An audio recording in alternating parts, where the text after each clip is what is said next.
सिद्धू मूसेवाला हत्याकांड के आरोपियों मनप्रीत सिंह मन्नू और जगरूप रूपा को ढेर करने के बाद पुलिस की जांच अब उनके पास से मिली AK-47 राइफल पर टिक गई है। पंजाब पुलिस इस बात का पता लगाने में जुटी है कि मूसेवाला की हत्या कहीं उसी राइफल से तो नहीं की गई थी, क्योंकि मूसेवाला की हत्या के बाद उनकी बॉडी और वारदात की जगह से मिली गोलियों की फोरेंसिक जांच में यह बात सामने आई थी कि उनकी मौत AK-47 की गोलियां लगने से ही हुई थी। और पुलिस के सूत्रों के मुताबिक मूसेवाला पर AK-47 से गोलियां दागने वाला मनप्रीत सिंह मन्नू ही था। और 2 रोज पहले अमृतसर में हुई मुठभेड़ के बाद पुलिस ने मनप्रीत के पास से ही एक AK-47 बरामद की थी। अब पुलिस की जांच उसी AK-47 पर टिक गई है, क्योंकि पंजाब पुलिस को शक है कि अमृतसर में हुई मुठभेड़ के बाद बरामद की गई AK-47 राइफल से ही सिद्धू मूसेवाला को मौत के घाट उतारा गया था।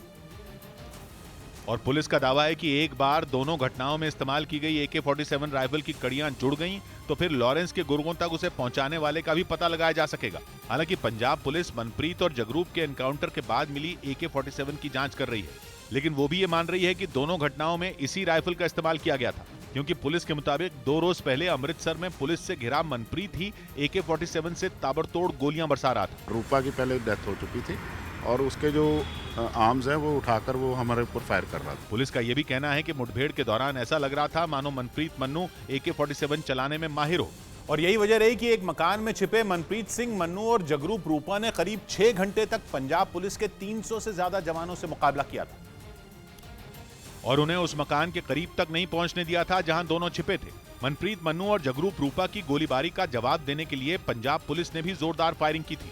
न्यूज़ 18 की टीम उस मकान तक पहुंची जिसमें मूसेवाला की हत्या के दोनों आरोपी छिपे हुए थे। उस मकान पर गोलियों के सैकड़ों निशान दिखे। मकान की छत का हिस्सा तो पूरी तरह छलनी हो गया था। इसके साथ ही वहां आसपास के पेड़ों पर भी गोलियों के निशान दिखे। करीबन 350 से 400 पुलिस अधिकारी ने इस पूरे इलाके को जगह जगह से घेराबंदी की थी। मुठभेड़ के 2 दिन बाद भी खेत में बने उस मकान के आसपास के बड़े इलाके को पुलिस ने पूरी तरह से कब्जे में ले रखा है। पंजाब के बड़े अधिकारी वहां पहुंचकर जांच पड़ताल कर रहे हैं।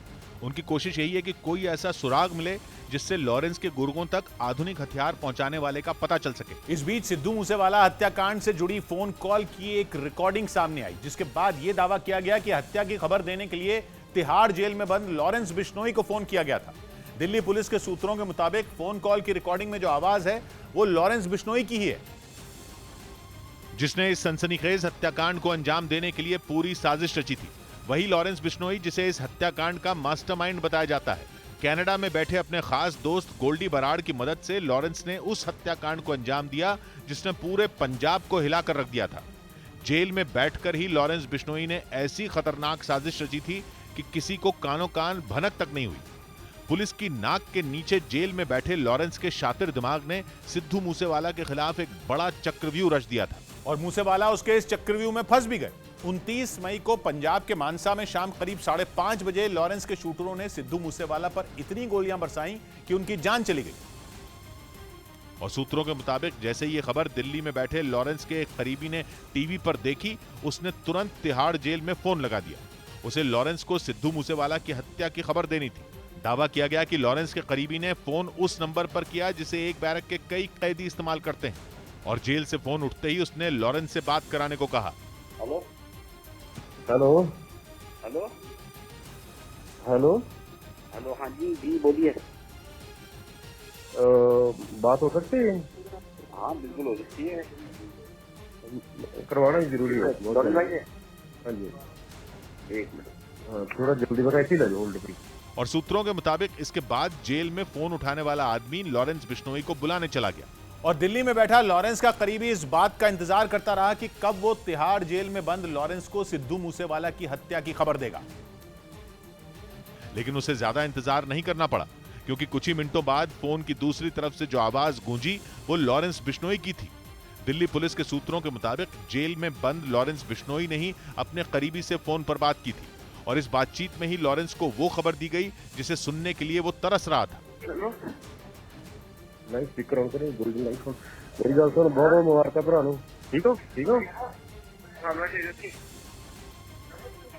मैं ज्ञानी चढ़ाता गड्डी। की करता? मैं ज्ञानी चढ़ाता गड्डी उससे वाला मारता मारता? मारता मार।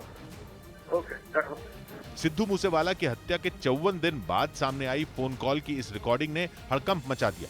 जेल के अंदर से मूसेवाला की हत्या की साजिश रचने वाले लॉरेंस तक बड़े ही आराम से उनकी मौत की खबर भी पहुंचा दी गई थी। यानी इस बात पर मोहर लगा दी गई थी कि लॉरेंस के इशारे पर उसके गुर्गों ने पंजाब समेत पूरे देश को हिला देने वाले हत्याकांड को अंजाम दे दिया था।